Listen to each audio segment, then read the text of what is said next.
Well, good evening, everyone, and welcome to the Brian Crombie Radio Hour on Second and 60. It's a pleasure for me to introduce you tonight to Shelley Brown. Shelley is a candidate for the nomination for the Liberal Party in the riding of York Centre.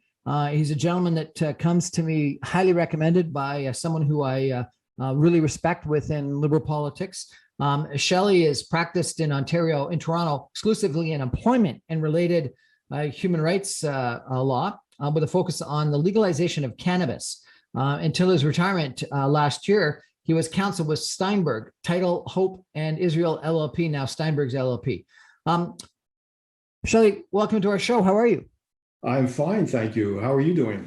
Very well. So why have you decided? Thank you for giving me this opportunity. My pleasure. Why have you decided to run? You've practiced law. You've been successful. Why do you want to become a politician now? Well, I have been, firstly, a little bit more of my background. I'm originally from Montreal, but moved to Toronto in 1981. In 1981, I was basically a new sort of transfer, if you will, or immigrant to Ontario. But I got involved with Monty Quinter's first couple of campaigns. And I always felt that it was important to be involved in the community, to have a commitment to the people that you live with and who rely on you and you rely on in terms of the quality of life, etc. And so I maintained that position, and then I felt in the wake of the last election that because the Liberals did so poorly. And because I was so aligned personally to sort of the philosophy, the Liberal philosophy, that an important voice was no longer available in Queen's Park. And I felt at that point it was enough that I was just in the periphery helping other people with their particular campaigns. I thought I would lend whatever talents I had to the political arena personally. So how many people decide to do it when they retire? Well, I've sort of created a hiatus for myself in terms of the practice of law. I'm no longer with Steinberg's LLP. I was planning to maintain sort of a connection with law, but I also felt that if it was necessary to put that to the wayside and put myself in the running and do a campaign such as I'm doing, that I would basically take that step. I just feel it's an important aspect of community involvement. Why did you choose the Liberal Party, and why did you choose provincial politics rather than federal politics? Well, okay, so I'll answer the second one first. I've always felt that the provincial level, at the provincial level, you have the greatest impact on people's lives, much more so than at the federal level. I think in the larger context, obviously at the federal level, you're dealing with issues of a global nature, and they have a significant impact on Canadians' lives going forward. But I think on a day-to-day level, when you're talking about transportation, when you're talking about education, when you're talking about the environment, there's much more of an ongoing day-to-day impact on how these elements affect people's lives. So I felt that was the best area. I think you're right in regards to transportation and some of those issues, but you were a human rights lawyer and you specialized in cannabis. Those are both federal issues, are they not? Well, yes and no. I mean, human rights, by the way, it's not specifically international human rights. I mean, there's the Ontario Human Rights Code, which relates exclusively to the population within Ontario. But I'm sort of a combined employment law lawyer as well as human rights lawyer, and the vast majority of employment law is governed by the provincial jurisdiction, and the human rights that are affected by the actions of an employer are those that impact the individuals within the province. Okay. So why Liberal Party rather than another party? Well, I believe in inclusiveness. I believe that it's important to bring in as many elements of society in terms of trying to deal with the issues and the problems that that people face on a day-to-day level. And I've always felt that on the either side of the political spectrum, you have parties which are more aligned to a particular constituency. There's more of a libertarian bent to parties that are on the right-hand side of the conservative side of the coin. And on the left-hand side of the coin, although it is somewhat more progressive, obviously, than, or at least in my view, than perhaps the Progressive Conservative Party, there's still an alignment to a particular sort of attitude, a particular perspective that I feel limits the choices for a party such as the NDP. I feel that the Liberal Party has a much more sort of pragmatic positioning so that those issues can be dealt with by bringing in the best of all sides. And that's why I feel the Liberal Party is the best party and the only one that I believe can really govern effectively. We're chatting with Shelley Brown, a candidate for the nomination for the Liberal Party in the provincial riding of York Centre. We're going to take a break for some messages and come back more with Shelley in just a minute. Stay with us. That indicates a flying message break.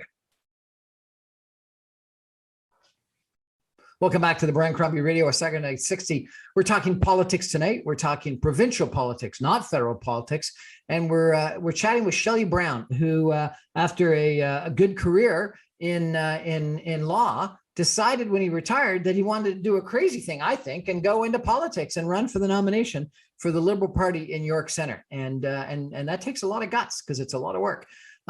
Shelley, you may not know this, but I was president of the Ontario Young Liberals in York Centre. Actually, it was called the Ontario New Liberals at the time. And surprise, surprise, the president, when I was president of the riding, the president for the province was a gentleman by the name of Howard Brown, who you may know, and I sat on his executive committee, which was kind of fun. But more importantly than that, York Centre was represented by Monty Quinter for something like 33 years. Mm-hmm.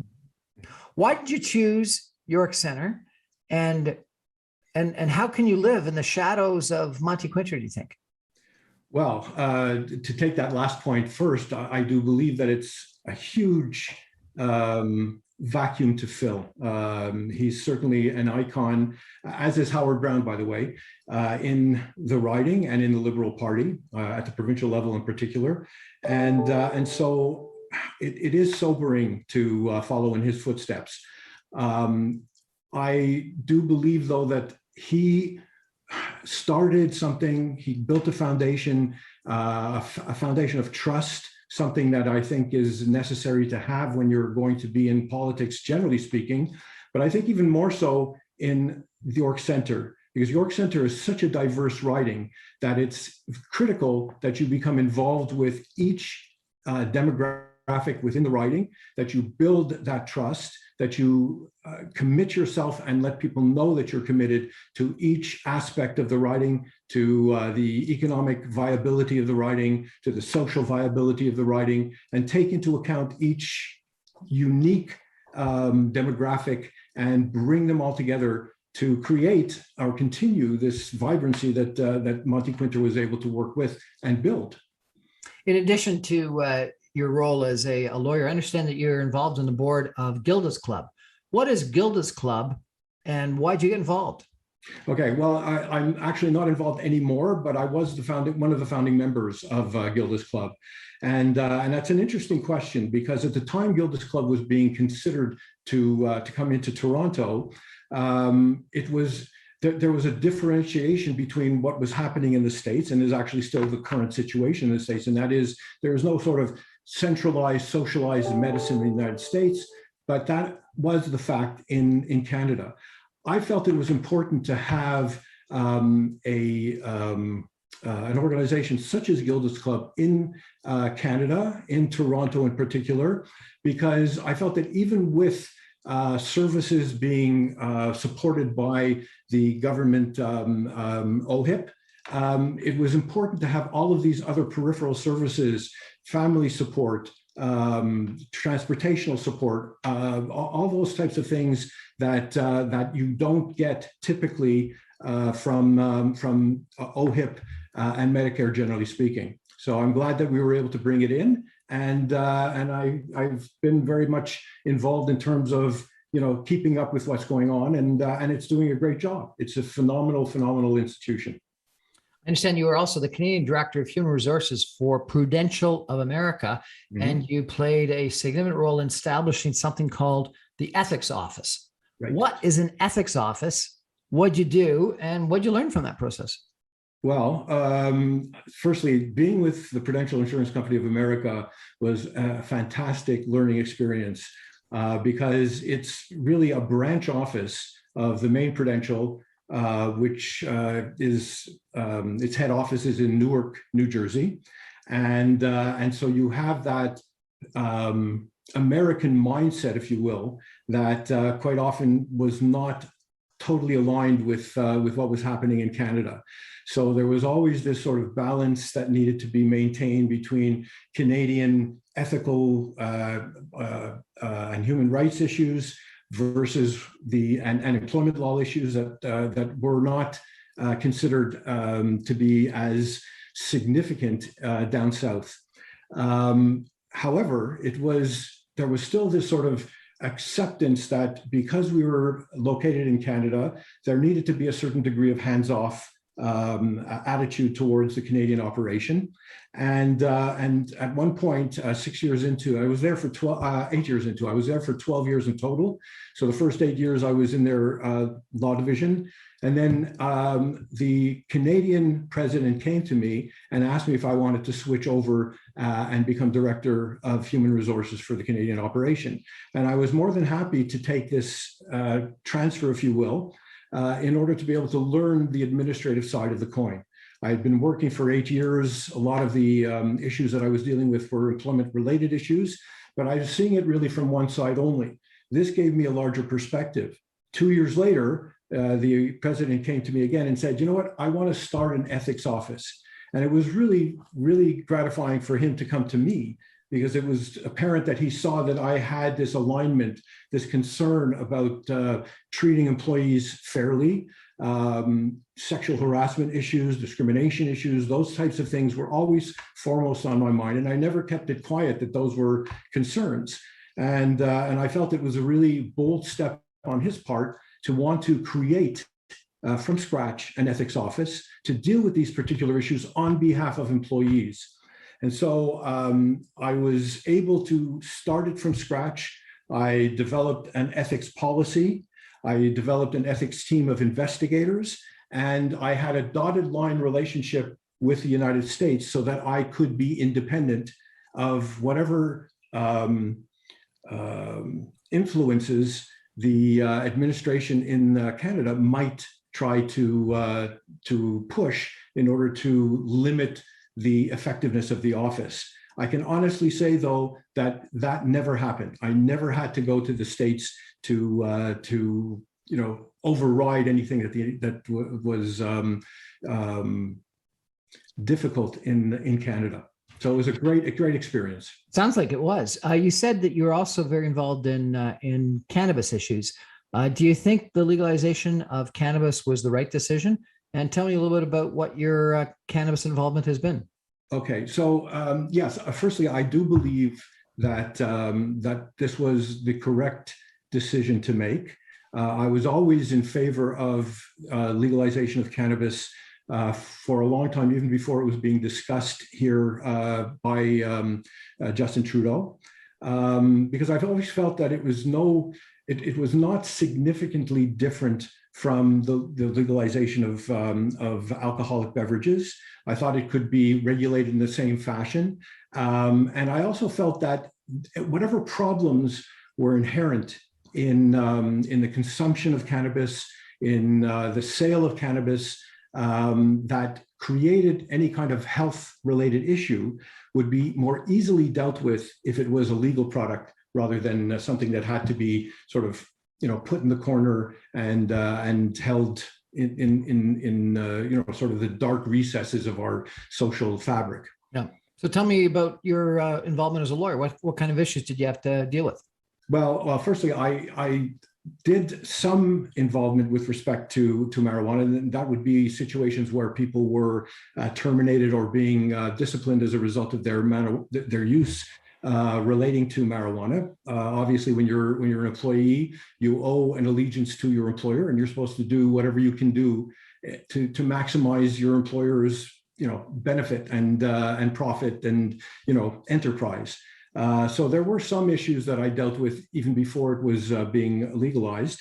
But the main aspect of my involvement with the legalization of marijuana was really in terms of getting companies and industries up to speed with what they needed to have in their policies and procedures relating to marijuana use and discipline and regulation.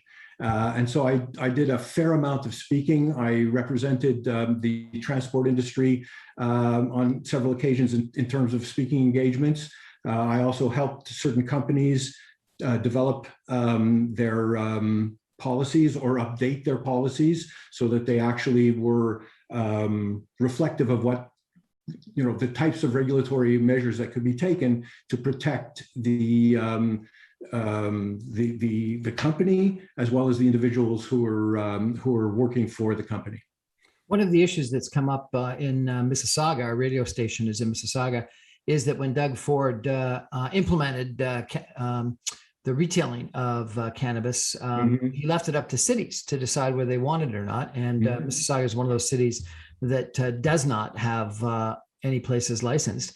And so, I guess the reason is they didn't want people coming and buying, but people are going to Toronto or Milton to buy.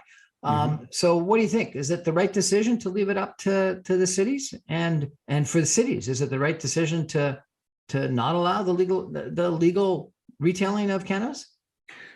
Okay, so the right or wrong aspect of it, I don't think is really the appropriate way of putting the question.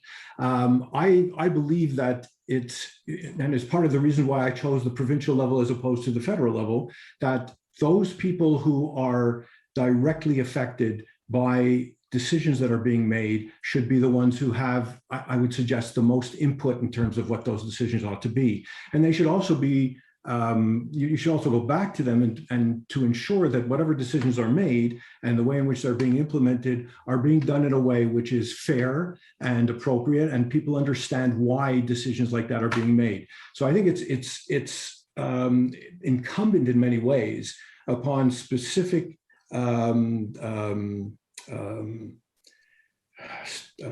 specific areas within any particular jurisdiction to make those decisions pursuant to the needs and dictates of their particular populations.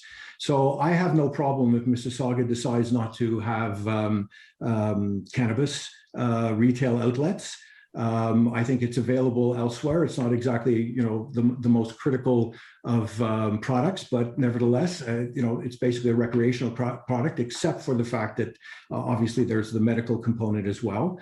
But now we're talking recreationally, and so if it's within sort of the purview of Mississauga or any other municipality, I think that they have not only a right, but I think in some respects an obligation to be reflective of what their constituents feel is appropriate. That said, you started out by saying you thought the legalization made sense, just like legalization of alcohol made sense. And really what you're doing is almost leading to prohibition in certain municipalities. You're allowing those municipalities to become effectively dry, not necessarily from a usage standpoint, but from a purchasing standpoint.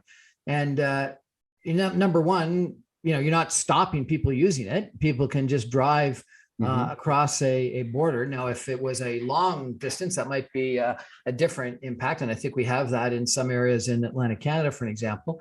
But more importantly, what people tell me is that because some people, it's demand and supply, because, the demand is the same, but the supply is less convenient, that you still got illegal distribution.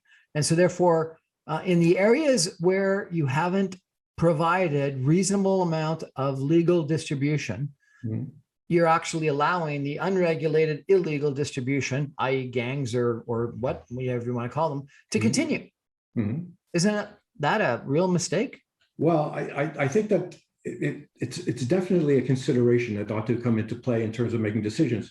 But at the end of the day, the people who live in any one of these municipalities have the right to vote out whoever they feel is not acting appropriately or is causing these problems, supposedly, and vote in another set of city councillors and another mayor who will be more amenable to having this available. Doesn't that an abdication of responsibility for the provincial government?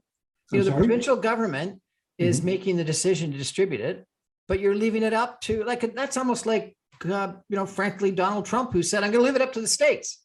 Aren't you? Because a provincial government should take responsibility for adequately distributing products that are approved. No? I think that the provincial government should take responsibility for ensuring that there is a regulation that any product which can be sold is appropriately regulated. And so, and it's not any different than almost any other product that exists or industry that exists. There are regulations which limit where certain industries can do business. There are regulations that provide distancing between residential areas and non-residential areas, commercial areas, etc. This is no different than any of those types of situations. So at the end of the day, if, as I say, it's felt that perhaps the provincial government ought to be more sort of expansive and demand that every municipality has to have the right or the obligation, if you will, and I think that's what you're suggesting, that the provincial government should almost mandate that there should be available marijuana retailers within every single municipality, then they have that right to change the government if that's what the desire is amongst the population. But I have to disagree with you in terms of saying that this is like prohibition. It's regulation, and it's no different than any other regulation that exists with respect to where commercial enterprises can set up shop and where retail enterprises can set up shop, where or gas stations can be, etc. So do you think the city of Mississauga, the city of Brampton could decide to close down all the LCBOs and brewers retails and wine stores and grocery stores? Would that be similarly appropriate? I wouldn't necessarily. No, these are all hypothetical situations that you're talking about, and as it turns out, I mean, obviously, what the situation is currently is that the operations that you're talking about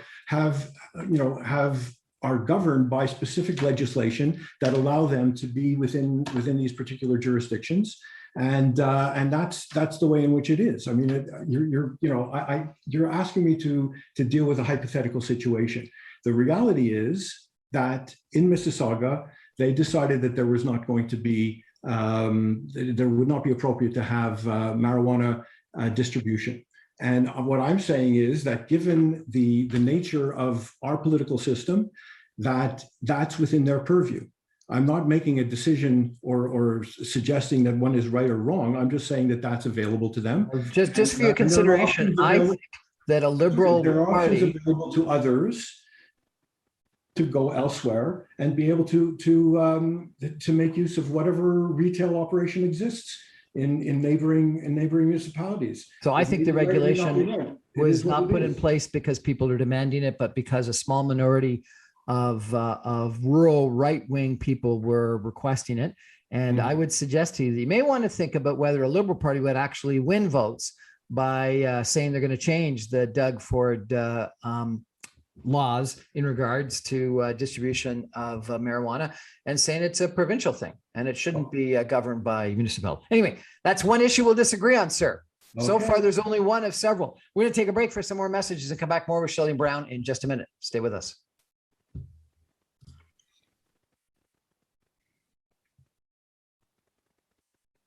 Welcome back to the Brian Crombie Radio Hour, Saga 960. We're chatting tonight with Shelley Brown. He is a candidate for the nomination for the Liberal Party provincially in York Centre.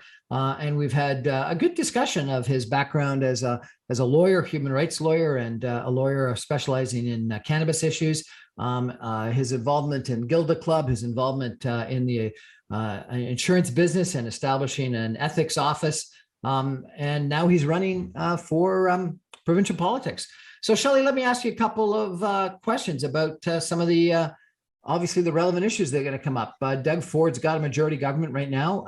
Initially people thought he was doing a terrible job, and 2 years ago, Justin Trudeau effectively ran against Doug Ford in the federal election, and one of the reasons why he won a lot of seats in Ontario was because Doug Ford was unpopular, doing a bad job, trying to institute a bunch of policies from the top that were contrary to what the majority of Ontarians wanted. And Justin was successful in that regard. However, over the course of the last year and a half during the pandemic, Doug Ford seems to have, found a new Doug Ford and has done well, and his popularity is up.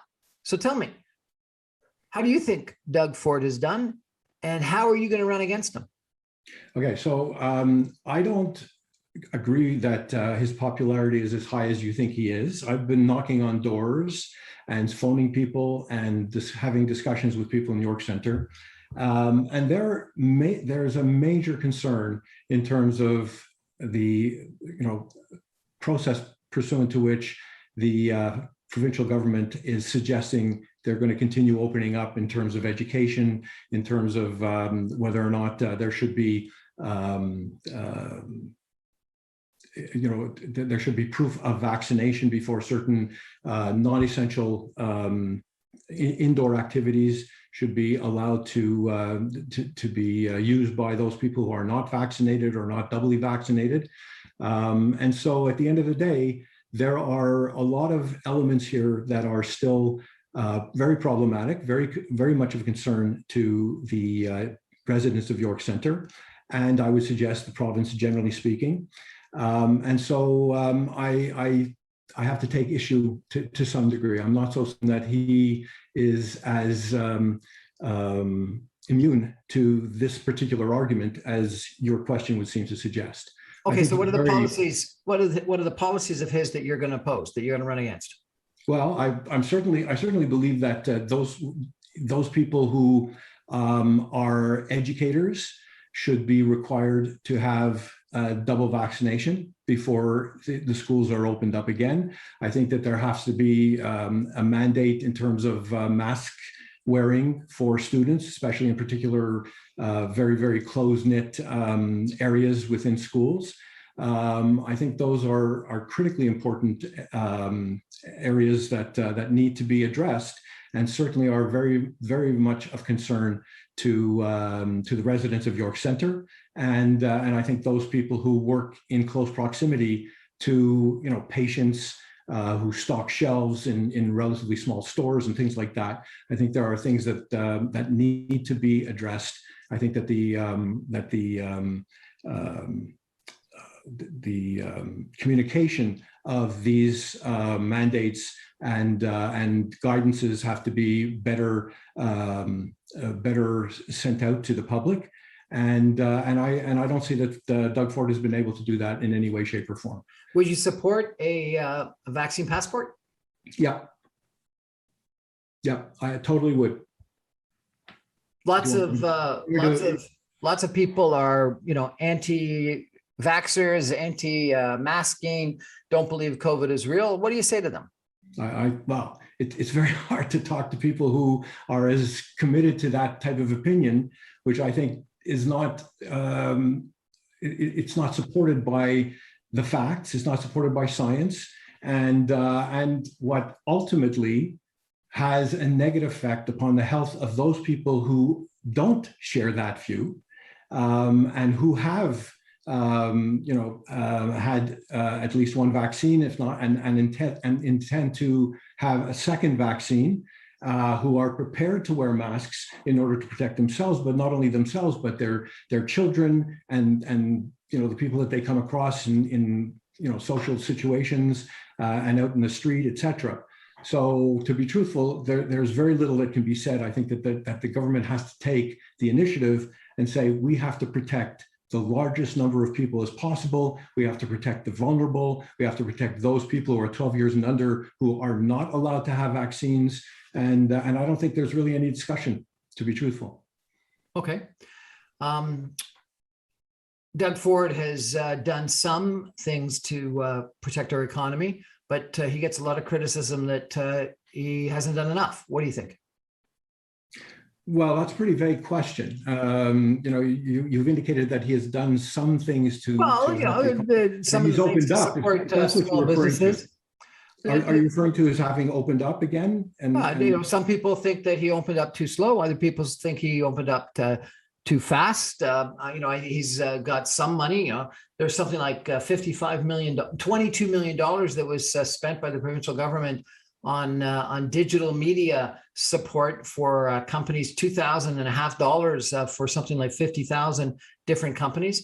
Mm-hmm. But then the argument would be, but that's a drop in the bucket for these small businesses. And you've got a bunch of small businesses that have been closed for half to 2/3 of a year. What have we done for them? The federal government has supported wages. The federal government has supported rent payments. Has Doug Ford done enough to support small, medium-sized businesses through this pandemic? Well, I think that the proof is ultimately going to be in the pudding. I think it's fair to say that that the federal government has done as much as it possibly could. Maybe that's an unfair statement. Maybe it could do more. It's possible. Maybe some people feel that it hasn't done enough or has done too much. But I think it's fair to say that the ultimate outcome is that we still have an economy. We still are in a position to be able to recover in a way which would not have been the case had there not been an intervention by the federal government. I believe that there needs to be a provincial response, which is equivalent in that regard. In other words, whatever needs to be done that will ensure that once we come out of this pandemic, and unfortunately, I believe that Doug Ford's attitude and approach to the pandemic has elongated that outcome more than it would otherwise have been. Whatever needs to be done to end this pandemic, to minimize the transmission of this virus, to ensure that people are safe, are things that absolutely need to be done and need to be addressed and need to be considered in a way which will ensure that we have an economy, we have as much safety as possible, and that in the future, when the next pandemic hits, all of the lessons in terms of the areas and the people who have been negatively affected by this pandemic, those people at the lower social economic positions on the ladder, those people who live in much more condensed areas, those people who work in jobs where they actually have to be there physically, are considered, and their concerns are met for the next pandemic when it does hit, because that's the only answer in terms of getting out. So as I said, the proof is in the pudding. Ultimately, we once we get out of this, we'll be able to look back and say, how long should this have happened? How many people should have died? How can we avoid this happening in the future? And I believe that the response of the Ford government has been very wanting in this regard. When I asked you why provincial politics, you said one of the reasons why was because it's close to the people with things like transportation. Mm-hmm. So some of the transportation decisions that the provincial government has made most recently that has come under some criticism would be the subway extension in Scarborough rather than light rail transit that the prior Liberal government might have supported. The announcement of this Ontario line that is effectively a train that goes from the Science Centre to Ontario Place through downtown Toronto, mm-hmm. Where a downtown relief line may have been something that previous governments, Liberal governments, may have supported. The privatization and redevelopment by private interests of Ontario Place, as an example. The Eglinton LRT. What do you think? Do you think Doug Ford and his government have done a good job in transportation, or would you critique it? Well, I believe that it again, the proof is in the pudding. I think that the significant aspect of transportation as such is that those people who are in need, don't have options, they're in need of use of public transportation, should have a public transportation system which gets them to where they have to work in the most efficient and safe manner as possible, at the least cost as possible. They have to be in a position to be able to ensure that they can essentially feed their families and afford the cost of the transportation itself. And so at the end of the day, these relatively small initiatives that you were referring to, I'm sure are helpful in some small fashion with respect to those particular, pockets of areas that they're meant to address and to benefit. But we have to look at the larger picture.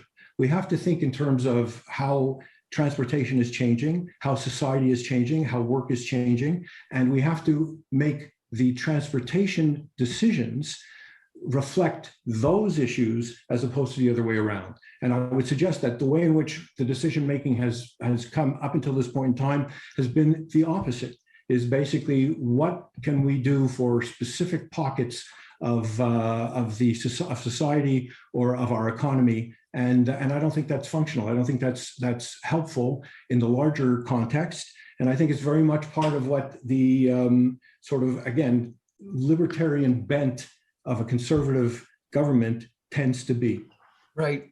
Right in the middle of your riding is probably one of the most undeveloped swaths of land in all of the Greater Toronto Area, Downsview. What would you recommend?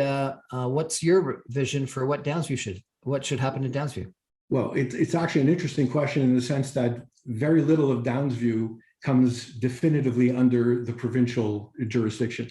So what I think on the larger context is that, again, similar to what I've been saying, whatever development occurs in Downsview needs to reflect and be responsive to the needs of the people in the area.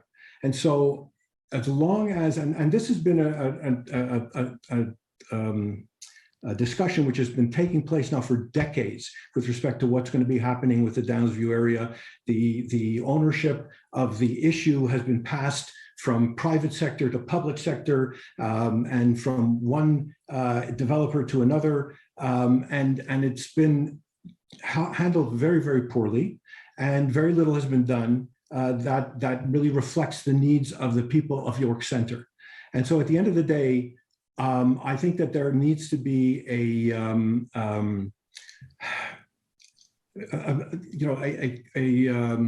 sort of a communal decision in terms of what the future holds with respect to Downsview. I mean, there are so many different initiatives that are happening. Bombardier is moving to Pearson, so there's this void now which is being developed, or at least being filled by interests which are, again, within the private sector, that are dealing with, if I remember correctly, having read just recently that there's a proposal that the cinema industry get involved in a particular area. It's very much sort of hit and miss. I think that there needs to be a considered determination as to how that development ought to move forward, how those lands ought to move forward, and it has to be with the interests of York Centre, at least at the highest level, and certainly not in any way prioritized in a secondary fashion. We're chatting today with Shelley Brown. He is a candidate for the Liberal Party provincially for the nomination in York Centre, a provincial riding, just sort of in the center of North York. We're going to take a break for some messages and come back with some concluding comments from Shelley in just a minute. Stay with us.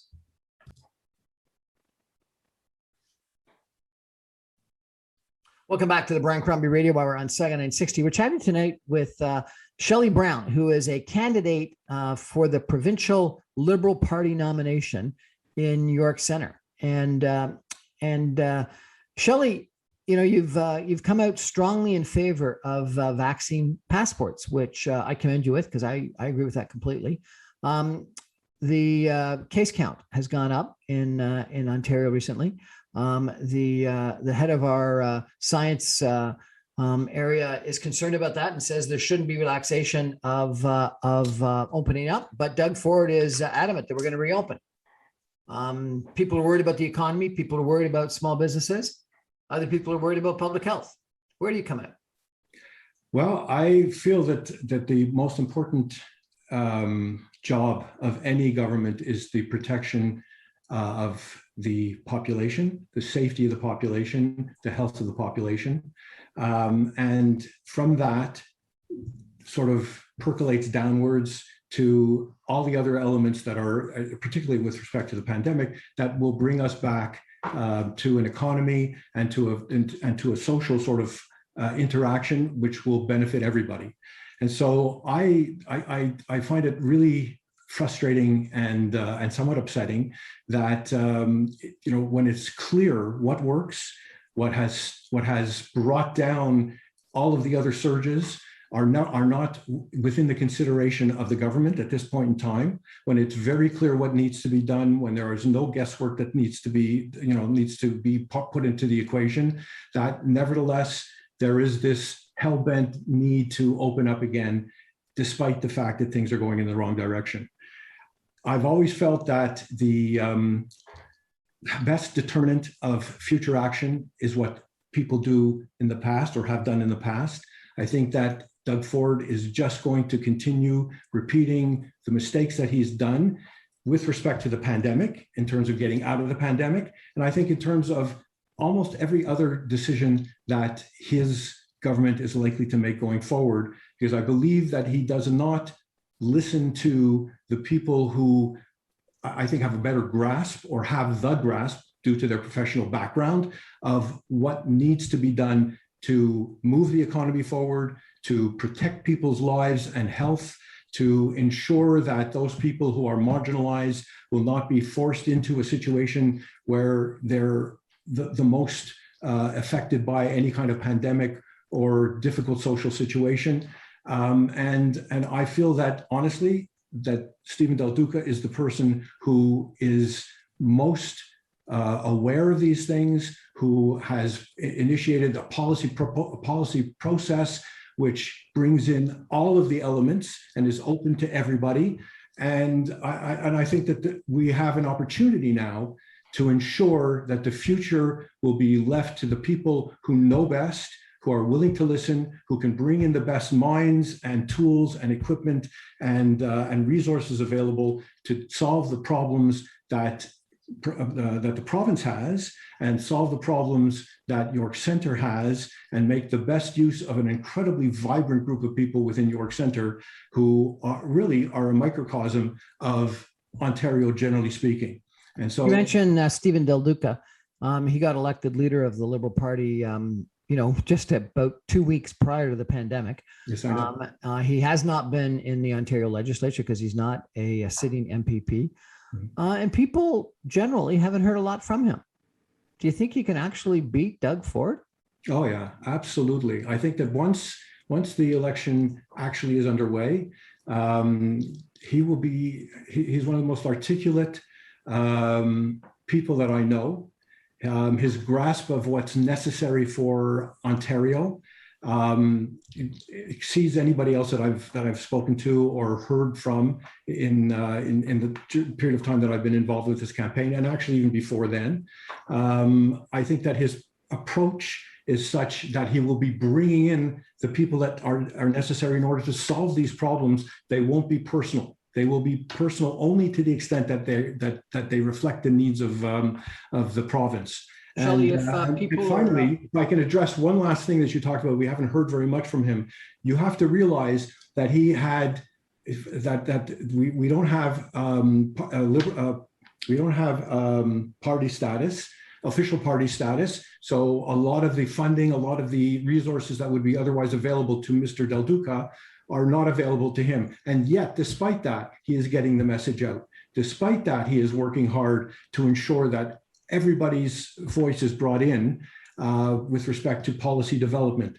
Despite that, he is bringing in the best of the best. And despite that, I do believe he's going to win in the next election. Shelley, if people are impressed with you and want to help you out in York Centre, do you have a website they can go to? Yes, I do. It's shelleyforyorkcentre.ca. We have a whole bunch of social media and contact information, and we would love to have volunteers. We would love to help people help us with this campaign, which is really a campaign for the people. Shelley Brown, candidate for the Liberal nomination in the provincial riding of York Centre. Thanks for joining us. Good luck. Thank you very much. Thanks for having me. Good night, everybody. That's our show for tonight.